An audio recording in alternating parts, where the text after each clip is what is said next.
시청자 여러분 안녕하세요. 오늘도 팍스 밀키트에 오신 걸 환영합니다. 저는 팍스 밀키트의 메인 셰프 아나운서 허가은입니다. 손질된 식재료와 알맞은 양의 양념으로 쉽고 간단하게 요리를 할 수 있게 도와주는 밀키트처럼 저희 방송 끝까지 따라오시기만 한다면 오늘의 투자 전략을 밀키트로 쉽고 간단하게 얻어가실 수 있습니다. 9시 20분 방송 종료 전에 오늘의 핵심 메인 재료 채워 담은 팍스 밀키트 공개해드리고 있으니까요. 끝까지 시청해보시면서 한 주의 시작, 오늘의 새로운 투자 전략 잘 세워가 보시기 바라겠습니다. 자, 그럼 매주 월요일마다 한 주간 시장 정리 도와주시고 오늘의 팍스 밀키트 메인 재료까지 준비해 주시는 분 김연홍 전문가님과 오늘도 함께할 예정입니다. 전문가님과 방송 종료 이후에도 소통하고 싶으신 분들, 그리고 오늘의 팍스 밀키트 메인 재료 자세한 종목과 가격 전략까지 확인하고 싶은 분들께서는 오픈 채팅방 입장해 주시면 되겠습니다. 샵 3989번으로 문자 메시지 김연홍이나 밀키트라고 3글자만 적어서 보내주시면 저희가 오픈 채팅방 들어오실 수 있게 도와드릴게요. 그럼 지난주 금요일 저희 국내 시장 장바구니 리뷰부터 본격적으로 시작해 보도록 하겠습니다. 미국의 2월 고용보고서 공개를 하루 앞두고 미국에서 촉발된 금융 시스템 리스크 악재가 우리 시장까지 덮쳤습니다. 최근 제롬 파월 연준 의장의 매파적인 발언에 이어 다소 줄어들고 있던 인플레이션 장기화에 대한 우려도 다시 확대되는 모습이었습니다. 추가적인 긴축에 대한 경계감으로 원달러 환율은 4거래일 연속 상승하며 지난주 장을 마쳤습니다. 오후 1시쯤 1,329원까지 오르면서 연고점을 다시 경신하기도 했던 환율은 그래도 상승폭을 소폭 반납하면서 전날보다 2원 오른 1,324원 선에서 마무리됐습니다. 3거래일 연속 하락 마감한 코스피 지수는 지난 1월 20일 이후 처음으로 2,400선 밑에서 마쳤습니다. 1%가량 빠진 2,394선에서 종가 기록했고요. 코스닥 지수는 4일 연속 파란불이었습니다. 788.60포인트로 마감하면서 6거래일 만에 다시 800선 아래에서 마쳤습니다. 수급 상황 이어서 확인해 보시면 양시장에서 외국인과 기관의 쌍끌이 매도세가 나오면서 지수를 끌어내렸습니다. 거래소에서는 개인만 5천억 넘게 담았는데 특이점은 이날 연기금 쪽에서 1,000억 원 넘는 순매수가 들어왔습니다. 코스닥 시장에서는 개인 투자자들이 3,500억 가까이 사들이면서 5거래일 연속으로 매수 포지션을 이어갔고요. 기관은 이날까지 13거래일 연속 매도 우위입니다. 글로벌로 넘어가서 외식 밀키트도 체크해 보겠습니다. 우리 시간으로 지난주 토요일 아침에 마감된 미국 시장 상황입니다. 3월 FOMC를 앞두고 뜨거운 관심을 받고 있던 미국의 지난달 고용보고서는 금융 시스템 리스크에 대한 우려로 묻혀버리고 말았습니다. 2월 비농업 신규 고용은 31만 1,000개 증가했다고 발표됐는데요. 직전월보다는 줄어들었지만 전문가 예상치였던 25만 5천 개를 웃돌면서 노동시장의 수급 불균형이 여전한 것으로 나타났습니다. 다만 실업률이 컨센서스를 상회했고 임금 상승 속도 또한 약간 느려졌습니다. 일자리 수가 예상보다 많지만 이례적으로 강했던 1월보다는 감속하고 있음이 확인됐습니다. 하지만 긴축 우려와는 차원이 다른 공포로 뉴욕 3대 지수는 급락세가 이어졌습니다. 전날 채권 포트폴리오 손실로 증자를 모색했던 실리콘밸리뱅크는 결국 파산했습니다. 미국 금융당국이 시장 전반이 패닉에 빠지기 전에 재빠르게 영업정지 조치를 내렸습니다. 미국 내에서 16번째로 큰 은행인 실리콘밸리뱅크의 이번 폐쇄는 2008년 금융위기 당시 파산했던 워싱턴 뮤추얼 이후 최대 규모이자 미국 역사상 2번째로 큽니다. 연준의 공격적인 긴축이 시스템 리스크를 키울 수 있다는 관측에 채권 시장은 초강세를 보였습니다. 2년물 국채 금리는 장중 4.578%까지 떨어지면서 전거래일보다 32bp 이상 폭락했는데 최근 2거래일 동안의 낙폭은 2008년 9월 리먼 브라더스 사태 이후로 가장 컸습니다. 10년물 국채금리 또한 25bp 안팎의 하락률을 보이면서 3.674%까지 내려왔습니다. 다우지수가 1.07%, 나스닥은 1.76%, S&P 500 1.45% 내렸는데요. 스타트업의 자금 조달이 어려워질 수 있다는 우려감에 나스닥 지수가 200포인트 가까이 가장 많이 빠졌습니다. 자, 그럼 이어서 김현웅 전문가님께서 알려주셨던 수익률 확인해보고 넘어가 보도록 하겠습니다. 자, 전문가님께서 알려주셨던 수익률 저희 팍스 밀키트 방송에서는 섹터나 테마 위주로만 공개해드리고 있고요. 자세한 종목은 오픈 채팅방 안에서만 공개해드리고 있는데 그 안에서 공개됐던 종목들 확인해 보도록 하겠습니다. 자, 가장 먼저 인텔리안테크가 7%, 유프렉스 9%, 그리고 칩셋미디어 5% 수익으로 마칠 수 있었고요. 1월 16일에 3,010원에 진입해서 3,200원에 매도 타이밍 알려주신 메가MD가 6%, 공구음원 마찬가지로 7% 수익으로 마쳤습니다. 그리고 아모그린텍 9%, 더존비존 8%, 화신이 5% 수익으로 마쳤는데요. 전문가님께서 오랜 시간 보유하지 않고 조금 짧은 타이밍으로 가져가실 수 있는 종목들 오늘 방송에서도 알려주실 예정이고 또 3월에 알려주신 종목들 리뷰까지 들어볼 테니까요. 자리 옮겨서 김현웅 전문가님께서 하시는 우리 수익률 리뷰도 귀 기울여 보시면 좋겠습니다. 그럼 자리 옮겨서 본격적으로 전문가님과 함께 해보도록 하겠습니다.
네, 우리 시청자 여러분 주말 잘 보내셨나요? 토요일에는 완연한 봄 날씨가 느껴졌는데 일요일에는 날씨가 꽃샘추위가 찾아오면서 다시 추워졌습니다. 자, 이렇게 시장에도 조금 꽃샘추위가 불어오는 듯한 모습이 보여지고 있는데요. 그래도 이번 주에 날씨가 풀리면서 다시 한번 시장에도 좀 훈풍이 돌기를 바라보겠습니다. 자, 저희는 한 주에 시작하는 월요일에 김현웅 전문가님과 함께하도록 하겠습니다. 전문가님 안녕하세요. 네, 안녕하세요. 네, 주말 동안 날씨가 좀 감기 걸리기 좋은 날씨였던 것 같은데 네네. 건강 괜찮으세요? 네네. 오늘 시청자분들께 인사드리고 네. 본격적으로 시작할게요. 시청자 여러분 안녕하십니까? 저는 시장에서 인정된 가치를 발굴해서 여러분에게 타이밍 알려드리는 밸류 타이머입니다. 날씨는 꽃샘 추위지만은 봄이 머지 않았습니다. 네, 희망을 가지시고요. 추세가 클수록 방향성이 강합니다. 현재 시장은 조정 중에 있지만은 금주 좀 변동성이 예상이 됩니다. 그래서 큰 추세를 보시고 선취매하셔서 성공 투자하시는 한 주를 기원드리겠습니다. 네, 우리 김현웅 전문가님과 함께 우리 오늘의 수익률 앞서 보여드렸던 점검표 이외에 3월에 알려주셨던 종목들 리뷰부터 들어보고 시작해 보도록 하겠습니다. 먼저 좀 확인해 보고 싶은 종목 같은 경우에는 알루콘인데요. 이 종목 제가 알기로는 알루미늄 관련된 사업을 하는 기업으로 알고 있는데 3월 2일에 매수 타이밍 알려주시고 3월 6일에 3,160원에 이제 매도하라고 우리 오픈 채팅 채팅방 안에서 우리 시청자분들께 알려주시면서 7%대 수익으로 마쳤습니다. 네. 자, 전문가님, 알루코 같은 경우에는 어떻게 이 종목을 매수하게 된 건지, 그리고 또 매도 타이밍 잡으신 그 이유까지 한번 들어보도록 할게요. 오늘 리뷰 두 종목 해드릴 텐데요. 두 종목 다 데이터에는 올라가 있지 않은데 리뷰 통해서 설명드리겠습니다. 우선 알루코 이 회사는 뭐 회사 자체는 크진 않지만은 주가도 낮은 수지만은 알루미늄 쪽에는 꽤 유명한 회사죠. 알루코라고. 그래서 최근에 실적 후진이 상당히 많이 되고 있어요. 그 2022년 같은 경우 2년 말 결산상에 매출이 한 27%, 순이익이 영업이익이 109%, 순이익은 무려 한 580% 정도 증가가 됐어요. 오. 아주 실적이 급신장하고 있었죠. 근데 이제 시장이 조정에 들어가면서 좀 주목을 못 받고 소외되고 있었는데 중국에서 지난주가 뭐 히토류를 좀 제한하겠다 이런 뉴스를 발표를 했어요. 그래서 어떤 그 또 자원 공급난에 대한 우려가 불거지면서 일단 히토류 관련 종목이 올랐고 그다음에 이제 그 영향이 알루미늄까지 오면서 알루코라는 종목이 주목을 받게 됐거든요. 그렇게 해서 이제 반등이 나왔는데 일단 차트 잠깐 보시면서 설명드리겠습니다. 제가 요 날짜 3월 2일자 매수를 했고요. 요 날짜 이제 5일, 10일 이제 골드가 나면서 반등 들어올 때 이제 전고점 돌파를 예상하고 매수를 해서 3월 2일 날 매수해서 3월 6일 요 날짜에 제가 바로 매도를 했거든요. 윗골이 좀 나올 때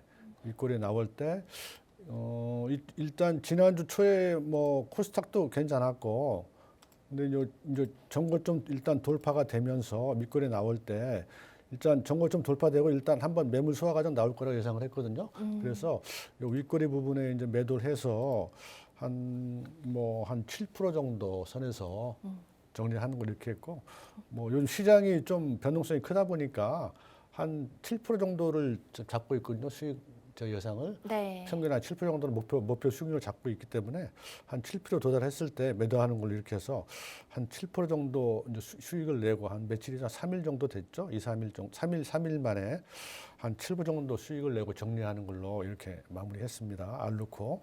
그다음에 이제 다음 종목은 에브리봇이라는 종목인데요. 이 종목은 이제 로봇주인데 로봇 중에서 이제 후발주 쪽에 속하거든요. 후발주 쪽에 속하는 종목인데 이 종목은 이제 좀 가정용이나 이제 산업용 로봇 일부 하고 있는데 최근에 이제 로봇주 상승 테마에서 주목을 못 받았는데 네. 그 2022년도 실적이 좀 많이 떨어졌어요. 순이익이 좀 감소가 됐어요. 영업이익이 한 40%, 순이익이 한 30% 정도 이제 감소가 되다 보니까 그 주목을 못 받은 면이 있거든요. 근데 이제 코스닥 시세가 계속 분출되다 보니까 이제 로봇주가 계속 상승을 했죠. 그래서 이제 후발주 쪽에 있다가 결국 주목을 받았는데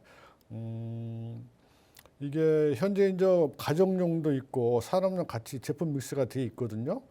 근데 이제 장기적으로 이제 로봇 대체 수요가 늘어나고 있기 때문에 성장성은 주목을 받을 수 있다. 이런 의미에서 매수를 했고요. 차트 한번 보시면은 네, 에브리봇도 에브리봇. 차트 보면서 설명 도와드리도록 하겠습니다. 에브리봇 같은 경우에 3월 3일에 매수하고 3월 7일에 이것도 한 4거래 정도 만에 정리를 하시면서 마찬가지로 7%대 수익 남기면서 에브리봇은 정산하셨다고 해요. 3월 3일 날 매수를 했거든요. 3월 3일 요 날짜에 이제 매수를 했는데 매수하고 좀 음봉이 나왔죠. 저 이제 5일, 20일 골드라는 거 보고 됐는데 음봉이 좀 나왔었는데 바로 그 다음 날 이제 시세가 좀 나왔고 요 날짜 장대음봉 나왔고 그 다음 날 제가 한 좀 위에 부분에서 꼬리 부분에서 음봉 나오기 전에 매도를 했거든요.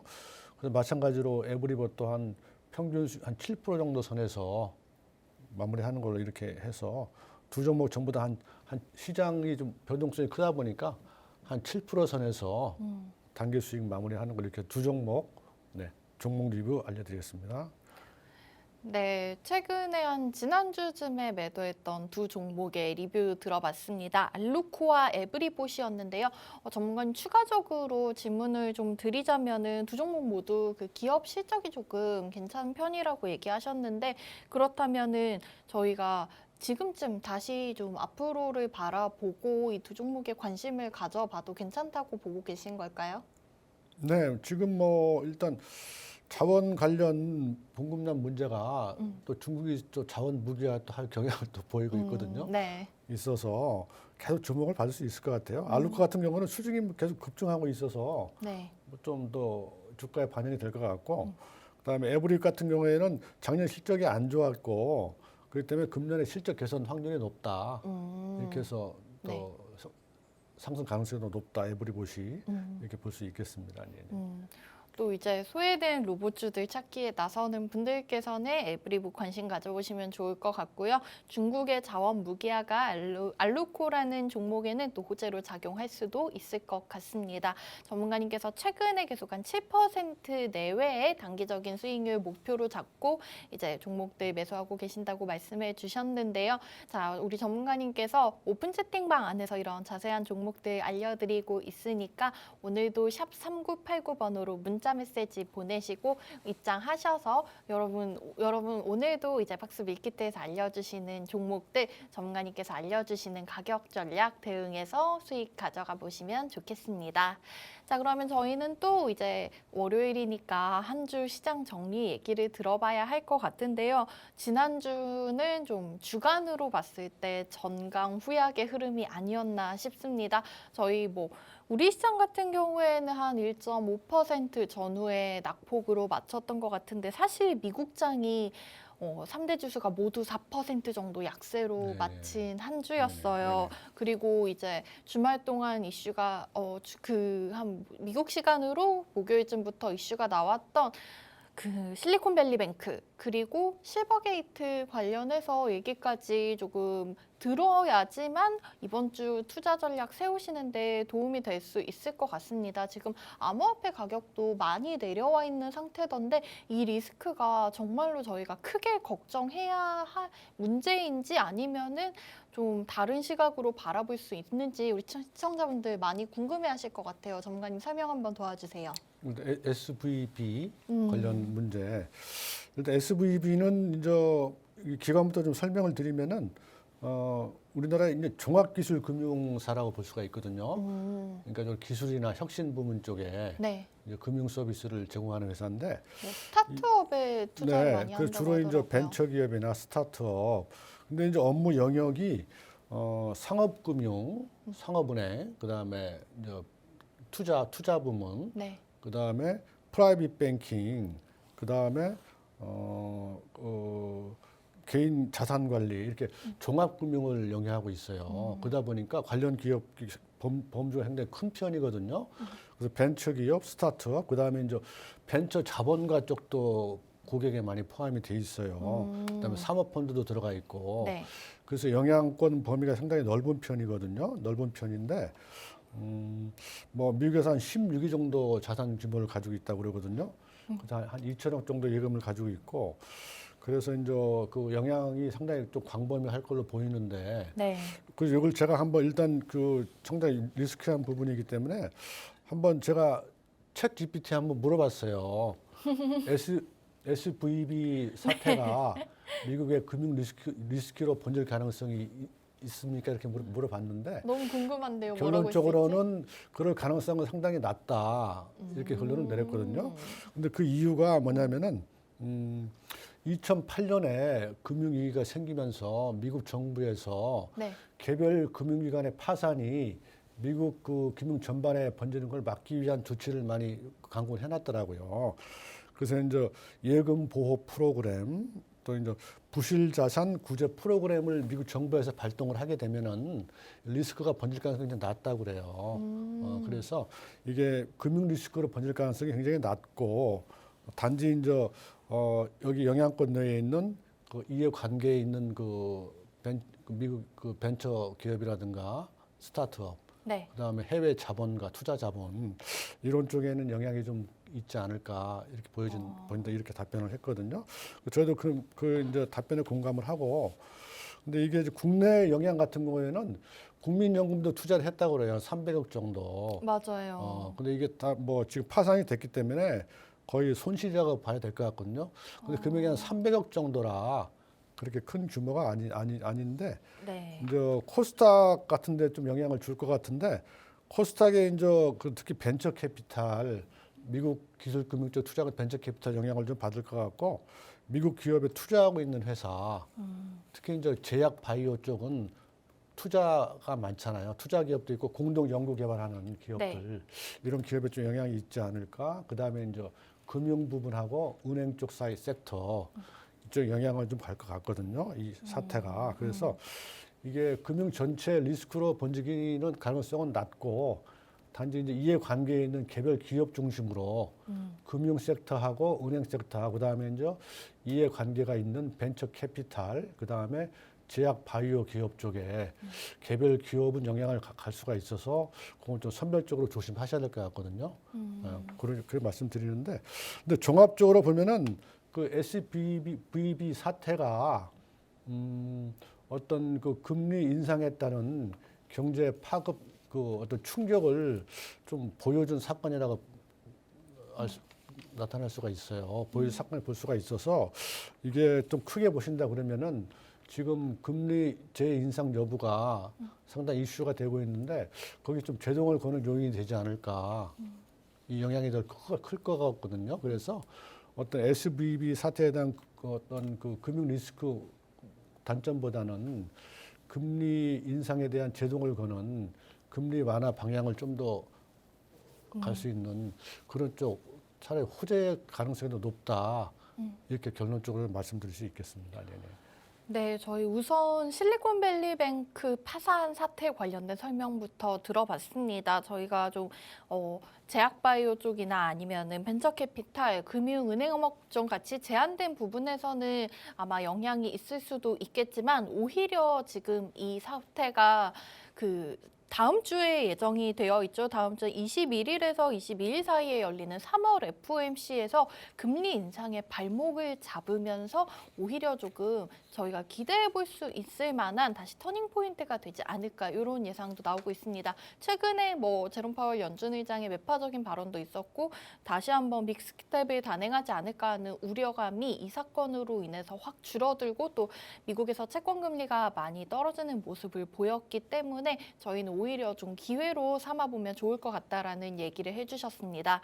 자, 그러면 본격적으로 주간 리뷰 한번 들어보도록 하겠는데요. 전문가님, 그러면은 우선 미국장이 너무 많이 지난주 후반에 빠졌기는 한데 이번 주 다시 좀 딛고 올라올 수 있는 기회라고 보시는 걸까요?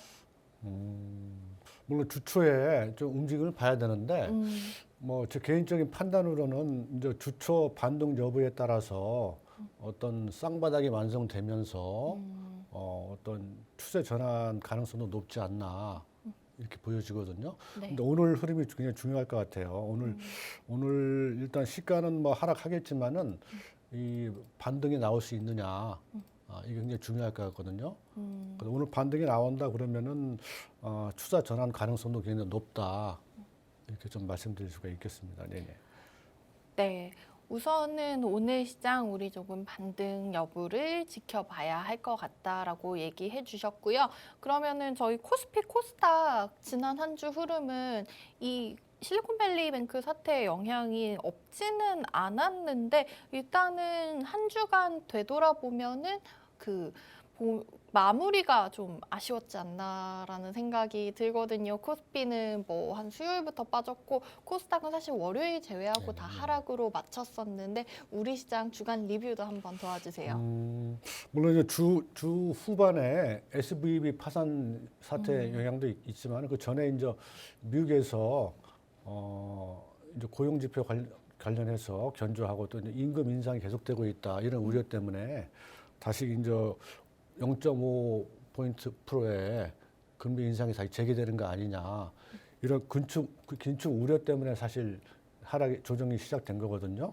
거기에 이제 SV 파산이 겹쳐지면서 하락폭을 키웠는데 결론적으로는 지금 국내 지수가 이제 코스피 같은 경우에는 지금 금요일 같은 경우에 이제 60일에서 좀 반등이 나왔어요. 양봉으로 끝났는데 오늘 뭐 추가 좀 일단 SVB 영향이 좀 있을 것 같고 이제 120일 선에서 코스피가 지지될 수 있느냐 네. 그게 굉장히 중요할 것 같거든요. 반등 여부 그렇게 보여지고 그다음에 이제 코스닥 같은 경우에는 뭐 이제 하락이 이제 시작됐기 때문에 하락되면서 21선 이제 지지가 나오고 있는데 다시 21선 혹시 이제 반등이 나온다 하더라도 코스닥은 좀 조정이 좀 더 나올 것 같고 SVB 사태가 코스닥에는 상당히 좀 영향을 줄 수 있을 것 같아요. 그래서 코스닥은 좀 추가 조정을 염두에 두시고 조심하시면서 코스피는 121선 지지 여부를 보시면서 저가 매수 고려해 보는 것도 괜찮지 않을까 이렇게 좀 종합적으로 좀 말씀드릴 수 있겠습니다. 네. 네, 코스피 지수 같은 경우에는 121선 지지 여부를 지켜보면서 저가 매수까지 노릴 수 있는 좋은 타이밍으로 여겨질 수 있을 것 같고요. 코스닥 같은 경우에는 앞서 말씀드렸다시피 관련 업종들 실리콘밸리 은행 사태를 지켜보시면서 좀 추가 조정이 나올 수도 있다는 점 확인을 하시면서 대응해 가시면 좋을 것 같습니다. 한 가지만 더 좀 여쭤보자면은 이번 주에 또 CPI 발표가 미국에서 네. 예정이 돼 있잖아요. 그런데 우선은 좀 뭐 이 실리콘밸리 은행 사태에 묻히기는 했지만 약간은 그 연준에서 지켜보고 있는 고용 보고서가 살짝 꺾이는 모습이 나왔는데 이 CPI 같은 경우에 시장에 미치는 영향은 어떻게 될까요? 그러니까 미국 시장이 일단 그 SVB 사태로 해서 좀 역설적으로 금리 인상에 대한 이제 좀 재검토가 이루어질 것 같아요. 그렇다 보면은 그건 시장에 이제 좀 바닥을 다질 수 있는 호재가 될 수 있는데 아나운서님 말씀하신 대로 이제 CPI가 또 변수거든요. 그 불확실성이 존재하고 있는데 근본적으로 이제 고용지수 같은 경우에 주로 이제 서비스업 관련 고용지수거든요. 네. 근데 미국 시장은 이제 서비스업 비중이 크고 그다음에 이제 신설 비즈니스가 거의 이제 벤처나 신기술 쪽에 서비스업이 굉장히 많아요. 그러다 보니까 이제 고용 지수가 좀 견조한 걸로 나오지만은 실제적으로 이제 경제에 영향을 미치는 제조업이라든가 이런 고용 지수는 굉장히 안 좋거든요. 그래서 좀 어떤 지표상에 좀 오류라기보다 조금 혼동이 좀 나오는 것 같아요. 그런 문제도 분명히 있거든요. 그래서 어떤 그 금리 인상 재고에 대한 호재와 또 CPI 발표에 따른 어떤 그런 불확실성이 혼재되면서 좀 변동성이 나올 것 같거든요. 근데 이제 크게 보시면은 나스닥 차트 한번 잠깐 보시면서 설명을 드리면은요. 네. 나스닥 차트 한번 보시면은 지금 일봉상에 상당히 하락이 컸죠. 그래서 120원까지 일단 하락이 왔는데 이제 21선 돌파가 안 되면서 지금 N자형으로 꺾이는 모습이거든요. 굉장히 일봉상에 안 좋은 모습이죠. 급락하는 모습을 보이고 있는데 주봉을 일단 한번 보시면은 일단 1파 상승이 나오고 다시 조정이 12선이 하향되면서 20일까지 왔거든요. 그 주봉도 잠깐 위험한 모습인데 월봉을 좀 큰 추세를 보시면은 지금 그러니까 작년 11월이죠. 금년 1월에 이제 1월 랠리가 시작되면서 5일, 10일 돌파되는 굉장히 큰 반등을 보여줬었어요. 상승을 보여주다가 사실 이제 11선 지지 굉장히 양호한 모습이었는데 3월 들어서면서 다시 5일선 깨는 모습인데 1월 달에 이 상승 그 어떤 추세가 이렇게 단번에 꺾이기는 어렵거든요. 지금 이 추세의 힘이 있기 때문에 그래서 지금 좀 크게 보신다 월봉상에 보신다 그러면은 약간 지지선 이탈을 했지만은 아직까지 반등 추세 영역 내에 있다 이렇게 말씀드릴 수가 있어요. 그래서 금리에 대한 정책 재고가 이루어진다 그러면은 다시 이제 1월 달에 그 반등 추세가 다시 재개될 수 있는 가능성이 높다. 이렇게 말씀드릴 수가 있겠습니다. 그래서 주초 흐름이 굉장히 중요할 것 같거든요. 그래서 말씀드린 대로 코스피 차트 한번 보면서 말씀드리겠습니다. 코스피 차트에서 오늘 시가에 좀 하락한다고 하면 120일선 지지가 나온다고 하면은 반등 가능성이 굉장히 높다 이렇게 말씀드릴 수가 있어요. 미국 그 나스닥 차트를 볼 때 그래서 121선 지지 여부를 보시면서 일부 저가 매수 검토해 보는 것도 괜찮지 않나 이렇게 좀 설명드릴 수가 있겠습니다. 네네. 네, 우리 나스닥 차트 통해서 설명을 드렸고요. 장 초반의 흐름이, 이번 주 초반의 흐름이 굉장히 중요할 것 같다는 얘기해 주셨습니다. 자, 오늘 밤에 또 미국장이 열리면은 어떻게 흘러갈지 잘 지켜보시면은 많은 도움이 되실 것 같습니다. 자, 저희 빠르게 지금 8시 59분 40초 지나고 있기 때문에 예상지수 잠깐 확인을 해봐 드리면은 동시호가 진입 구간에는 사실 낙폭이 조금 컸었는데 거의 줄여가면서 코스피 같은 경우에는 만회가 됐습니다. 그러면서 지난주 종가 근처까지 올라와 있는 상황이고요. 코스닥도 초반에 한 2% 정도 내림폭으로 출발했다가 현재는 1% 정도 빠지면서 780선에서 출발하려고 대기하고 있다는 점 알려드리도록 하겠습니다. 우리 김연홍 전문가님 말씀대로 오늘 시장이 잘 극복하고 반등의 기회로 삼았으면 좋겠습니다. 지수 개장 후에 나오면 다시 한번 알려드리기로 하고요. 저희는 이제 주말 동안 있었던 우리나라 이슈 한번 체크를 해보도록 하겠습니다. 전문가님, 그 SM을 둘러싸고 네네. 시장에서 계속해서 저는 좀 사실 흥미진진하다라는 생각을 했었는데 또 투자하신 분들의 마음은 그렇지 않았겠죠. 우선은 좀 정리가 된 것 같더라고요. 카카오는 경영권 쪽을 가지기로 하고 하이브는 플랫폼 협력 쪽을 맡기로 이렇게 좀 더 이상의 공개 매수에 대한 싸움은 일단락이 된 것으로 보이는데 이 부분들이 이런 개별 종목들에 미치는 영향은 어떻게 될까요? 네. 물론 저는 이제 그 어떤 음악 그 케이팝 관련해서 어떤 그 비즈니스는 제가 뭐 잘 이해를 못하고 있지만은 어떤 경영이라든가 이런 전략 차원에서 본다 그러면은 하이브가 이제 세 업체 전부 다 윈윈 게임을 한 것 같아요. 결론적으로는 윈윈 게임이 됐거든요. 그래서 이 하이브가 굉장히 현명한 선택을 했다. 실리 위주에. 그래서 향후 이제 뭐 여러 가지 굉장히 모델이 될 수 있을 것 같아요. 하이브가. 그래서 이제 좀 좋은 선택이다 이렇게 좀 말씀드리고 싶고. SM 같은 경우에는 이제 카카오 자본력을 통해서 해외 진출이라든가 이제 메타버스를 가속화시키기 때문에 SM에는 이제 플러스 요인이 될 수 있는 거고. 네. 그다음에 이제 카카오 같은 경우에는 이제 기존에 애초에 이제 연초에 경영 전략의 일환으로 플랫폼 서비스를 확대하겠다 이런 경영 전략을 이제 완성이 된 거거든요. 네. 그래서 이제 실제적으로는 카카오 엔토의 IPO를 위한 기업 가치가 많이 상승이 됐다. 이런 쪽에 실리도 챙길 수가 있었고 또 이제 하이브 같은 경우에는 중간에 이제 포기를 했지만은 카카오와 이제 전략적인 협력을 통해서 카카오의 팬덤 플랫폼을 활용할 수 있는 그런 메리트가 생겼고 또 SM과 플랫폼 협약을 또 하게 됐고 이래서 세 업체 전부 다 윈윈할 수 있는 바람직한 어떤 모델을 제시했다. 그래서 이런 모델이 향후에 이제 다른 안 좋은 모습 많이 보이고 있잖아요. 코스닥 업체가 그런 좀 모델이 됐으면 하는 제 개인적으로 바람이 있고요. 그래서 일단 주가상에 보면은 SM도 굉장히 메리트 이점을 안고 있지만 향후에 주가상으로 굉장히 고가예요. SM은. 네. 그래서 조금 조정을 봐야 될 것 같고 카카오는 뭐 지금 100일선에 있어서 굉장히 이제 바닥 상태에 있는데 아직 수급이 좀 많이 부족하거든요. 카카오 같은 경우에는. 그래서 수급을 좀 검토해 보셔야 될 것 같고 이제 하이브가 물론 중간에 이제 경영권 포기를 했지만은 차트나 수급상에는 굉장히 좋은 모습 보이고 있어요. 네. 세 업체 중 가장 좋은 모습이거든요. 그래서 뭐 차트상에도 이제 매수 타이밍 들어오고 있고 이제 경영 분쟁 과정에서 조정이 굉장히 얕게 나오고 있어요. 하이브는. 그래서 반등도 상대적으로 크지 않을까. 네. 그래서 세 업체 중에는 하이브가 가장 최선호 종목으로 말씀드릴 수 있다. 이렇게 좀 정리해 드리겠습니다. 네, SM의 경영권을 둘러싼 분쟁, 3월 들어서 너무나 좀 흥미로웠던 것 같은데요. 우선은 우리 김연홍 전문가님께서 정리를 해주신 걸로는 그런 좀 일단 다툼이 있었지만 세 업체가 모두 윈윈하는 전략을 사용한 것 같다라고 얘기를 해주셨고요. 개별 종목들까지 정리 한번 도와주셨습니다.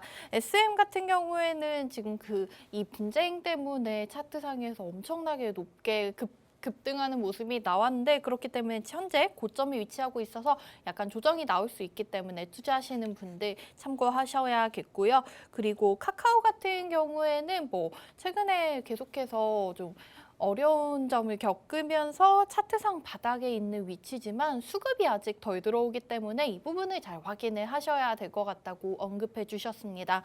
그리고 세 종목 중에 가장 좋게 보고 있는 하이브. 하이브는 차트상으로도 좋고 수급도 지금 너무나 좋은 상황이다. 그렇기 때문에 여러분 투자하시는데 이 전문가님의 조언이 많은 참고가 되셨으면 좋겠고요. 오늘장 상황 한번 살펴보시자면은 SM 같은 경우에는 지금 말씀해주신 대로 많이 좀 내려오고 있습니다. 개파락으로 출발해서 현재 12% 넘게 급락하면서 12만 9천 원 선까지 떨어져 있는 상황이고요. 카카오 같은 경우에는 지난주 금요일장 1.5% 정도 약세로 맞췄는데 아무래도 뭐 나스닥의 영향도 좀 있을 것 같긴 합니다. 카카오는 오늘장 현재 5% 넘게 상승하면서 6만 1,300원 선에서 움직이고 있습니다. 그리고 하이브 마지막으로 살펴보도록 할게요. 세 종목 중에서 유일하게 지난주장을 상승으로 마쳤는데요. 4% 넘게 상승 마감했었던 하이브 오늘장에서 2% 추가로 빨간불을 켜면서 18만 7,700원 선에서 움직이고 있습니다. 자, 우리 시장을 좀 움직였었던 SM 관련된 종목들 살펴봤습니다. 그리고 전문가님 종목을 하나 더 보도록 하면은요. 박셀바이오가 지난주 금요일에서 13% 넘는 급등이 나왔어요. 그 고형암 타겟 면역 세포 치료제가 국제 특허 출원하겠다 이런 얘기가 나왔는데 제 기억으로 박셀바이오가 작년 여름쯤에 굉장히 뜨거웠었다가 또 불이 확 꺼졌었던 그런 종목인데 오랜만에 보는 이름인 것 같아서 반가웠거든요. 자, 박셀바이오 이런 좀 개별 호재가 또다시 주가를 움직일 수 있을 만한 원동력이 될까요? 결론적으로 말씀드리면은 지금 그 박살배우는 실적이 나오지 않고 있어요. 실적이 없는 상태거든요. 단순히 네. 이제 기대감에 오르고 있는 건데 그래서 지금 또 코스닥이 오늘도 많이 빠지고 있고 코스닥은 좀 추가 조정이 예상되거든요. 그리고 SBB 관련해서 제약 바이오 업체에 또 리스크가 개별 종목 리스크가 있어요. 해외하고 협약이나 공동 연구나 투자하고 있는 기업이 리스크가 있어서 박살바이오는 조금 또 실적도 보시고 코스닥 흐름을 보시면서 접근하는 게 좋지 않을까 네. 이렇게 좀 말씀드릴 수 있겠습니다. 네. 자, 박셀바이오 우선은 국제 특허 출원하겠다라는 소식이었고 좀 구체적인 실적이라든지 저희가 확인할 수 있는 부분이 없기 때문에 단지 좀 기대감에 움직인 것으로 확인된다고 말씀해 주셨습니다. 박셀바이오 오늘장에서는 1.6% 정도 하락이 나오면서 4만 원 밑에서 주가 움직임이 확인되고 있으니까요. 관심 있었고 혹은 투자하고 싶으신 분들께서는 저희가 좀 구체적으로 눈에 보일 만한 실적 같은 부분들 확인하시면서 대응하셔야겠다고 알려주셨습니다. 자, 그리고 지수 잠깐 전문가님께서 얘기를 해주셨는데요. 우리 양지수 지금 현재 상황 한번 살펴보시자면은 혼조세로 다른 움직임이 나타나고 있습니다. 코스피 같은 경우에는 상승 출발해서 뭐 급폭이 크지는 않지만 그래도 지금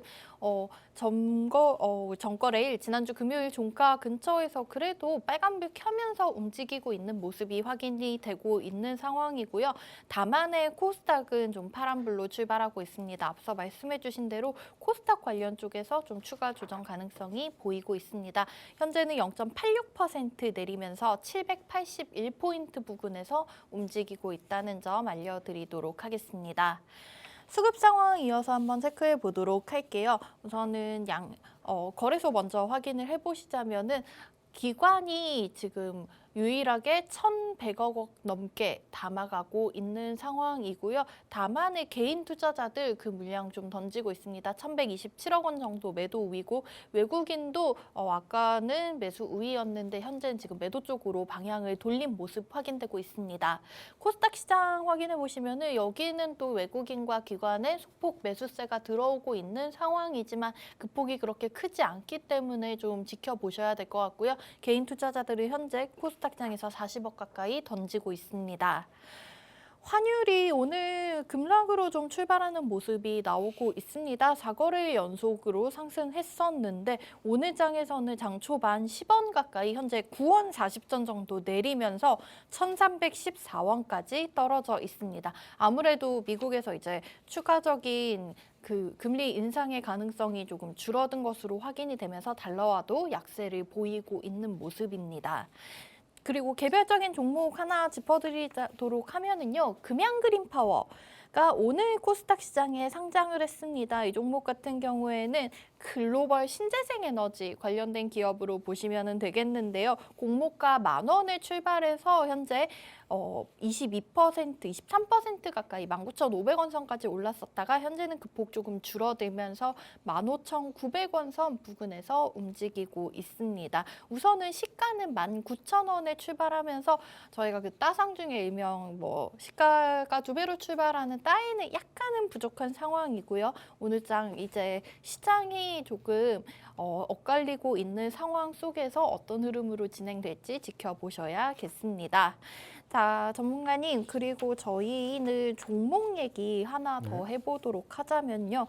지난주 금요일 시간 외에서 상한가 기록한 종목 중에서 메디프론, 이 종목도 사실 아까 박셀바이오 이어서 바이오 제약 쪽인 것 같은데 그 바르는 비마약성 진통제가 좀 평가가 좋다라는 이슈가 나오면서 시간에서 상한가를 기록을 했던 것 같아요. 혹시 이 종목 같은 경우에는 어떻게 보여지나요?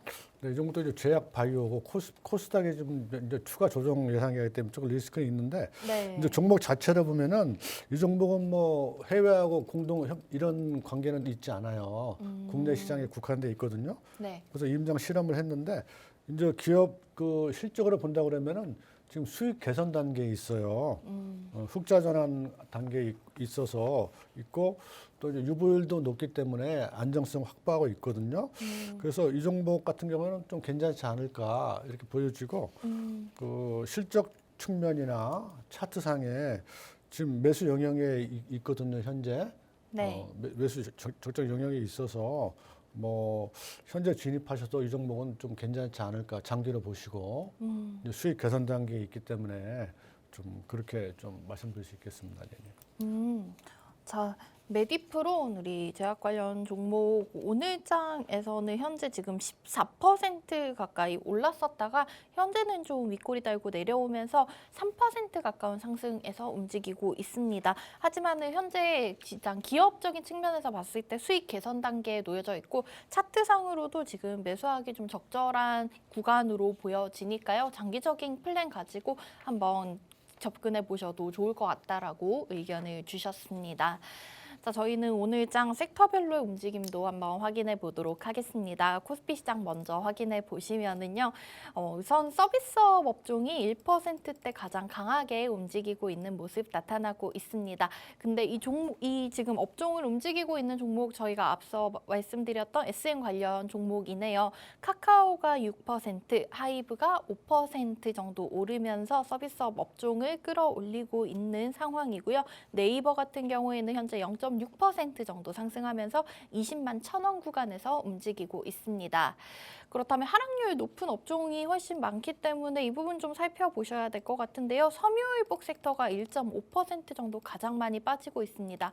원림이 4.6%, 그리고 메타랩스가 3.7% 가까이 빠져나가고 있는 상황입니다. 코스닥 시장도 이어서 확인해 보도록 하겠습니다. 코스닥이 좀 지수 하락이 큰 상황이라서 하락 섹터가 훨씬 더 많은데요. 그 와중에 금융 섹터는 3% 가까이 강세로 출발하고 있습니다.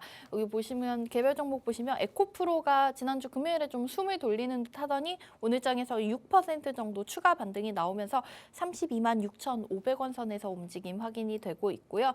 다올인베스트먼트가 오늘 장 4.4% 강세로 출발합니다. 그러면서 3,070원 부근에서 움직이고 있습니다. 하락률 높은 업종 보시면은 오락문화 섹터가 6% 가까이 가장 많이 빠지고 있습니다. SM의 13%두 자릿수 급락이 좀 업종을 전반적으로 끌어내리고 있는 상황이고요. 스튜디오 드래곤도 오늘장 아래쪽으로 강한 움직임 나타나고 있습니다. 7.6% 내리면서 74,000원 부근에서 움직이고 있고요. 이 밖에도 대부분의 미디어 콘텐츠주들 그리고 엔터 관련 종목들이 오늘 낙폭이 좀 큰 상황입니다. 개별 종목 좀 확인을 해보도록 하겠습니다. 오늘장 상승 여력이 큰 종목들 그렇게 확인이 되고 있진 않은데요. 그 와중에 제약바이오 쪽 종목들이 개별적인 움직임으로 두 자릿수 급등 나오고 있는 종목들 몇 개가 있습니다. 휴마시스 같은 경우에는 오늘 아침 개장 전에 이슈가 나온 부분이 주주가치 제고를 위해서 300% 무상증자를 발행한다는 소식에 오늘장 20% 넘게 올라오면서 21,000원 부근에서 움직임 확인되고 있는 상황이고요. 신풍제약 우선주가 지금 15% 넘게 급등으로 출발하고 있습니다. 그리고 미코바이오메드 지난주 금요일에서도 상한가 기록했었던 종목이죠. 사우디아라비아의 국영기업으로부터 대규모 투자 유치를 받을 것이다 이런 이슈가 나오면서 오늘 장에서도 20% 가까운 상승하고 있습니다. 그리고 SATENG 종목 마찬가지로 지난주 금요일 상한가 갔었던 종목이죠. 2차 전지 관련해서 보실 수가 있겠고요. 자회사인 에코케미컬이 리튬 2차 전지와 정극용 바인더, 분리막용 기능성 바인더 첨가제를 자체 개발하면서 양산 라인 구축했다는 소식이 있었습니다.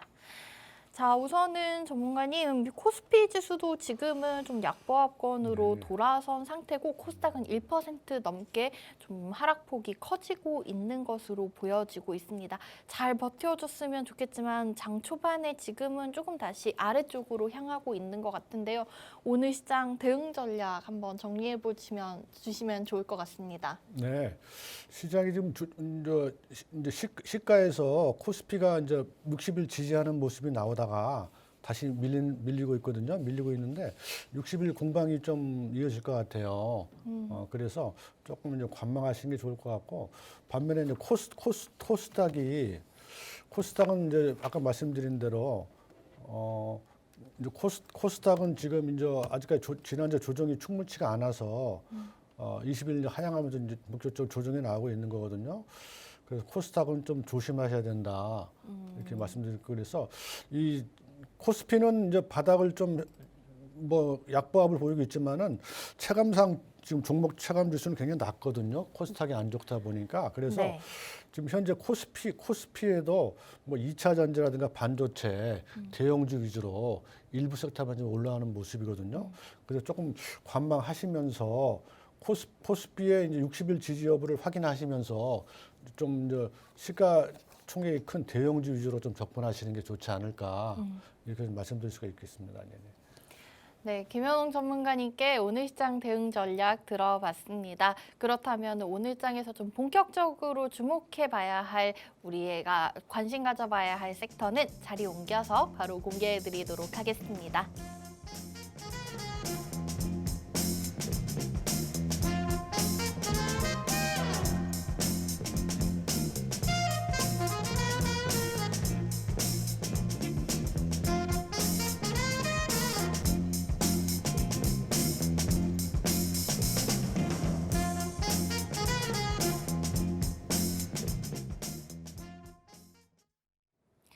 네, 저희가 오늘 시장 우선은 좀 양시장이 좀 오락가락하는 움직임을 보이고 있는 와중에 저희가 주목해 봐야 할 섹터는 따로 있겠죠. 전문가님께서 밀키트에 담아서 알려주실 예정입니다. 자, 김현웅 전문가님, 오늘의 팍스 밀키트 메인 재료는 어떤 걸까요? 네, 지금 코스피가 이제 60일 선을 공방이 이루어지고 있는데요. 60일 선 지지가 된다 그러면은 이제 반등이 1차적으로 대형주 위주로 나올 것 같고요. 그 중에서도 지금 유일하게 오르지 못한 주도주 중에서 반도체 관련주를 오늘 밀키트로 선정하겠는데요. 그래서 AI 챗봇 관련해서 삼성전자라든가 하이닉스 이쪽 반도체 쪽이 아직 좀 주목을 못 받고 있고 이쪽이 좀 주목을 받을 것 같고 하반기에 이제 업황 호전이 되면서 좀 그런 내용이 이제 60일 지지가 된다 그러면 코스피가 좀 반영이 되지 않을까, 이럴 가능성이 높다. 이렇게 해서 반도체 관련주를 오늘 밀키트로 선정하도록 하겠습니다. 네, 김현웅 전문가님께서 알려주신 오늘의 팍스 밀키트 메인 재료는 반도체 관련주였습니다. 자, 시장이 조금 어렵더라도 올라가는 테마와 종목 저희가 찾아낼 수 있겠죠. 오늘장 반도체 관련주들 주목을 해보시기 바라겠고요. 자세한 종목과 가격 전략은 샵 3989번으로 문자 보내시면은 저희가 오픈 채팅방 안에서 알려드리고 있습니다. 방송 종료 이후에도 전문가님과 함께 하시면서 자세한 종목과 대응 전략까지도 받아가 보시기 바라겠습니다. 자, 오늘 방송 저희가 준비한 시간은 여기까지였습니다. 본 방송에서 제공해드리는 투자 조언은 판단에 대한 참고 자료로만 사용하시기 바라겠고요. 해당 종목의 가치 또는 상승 보장하진 않는다는 점 알려드리도록 하겠습니다. 자, 저희 내일 아침 8시 30분에 다시 돌아오도록 할게요. 오늘도 성공 투자하는 하루 되시기 바라고 내일 아침에 다시 뵙겠습니다. 지금까지 시청해주신 여러분 고맙습니다.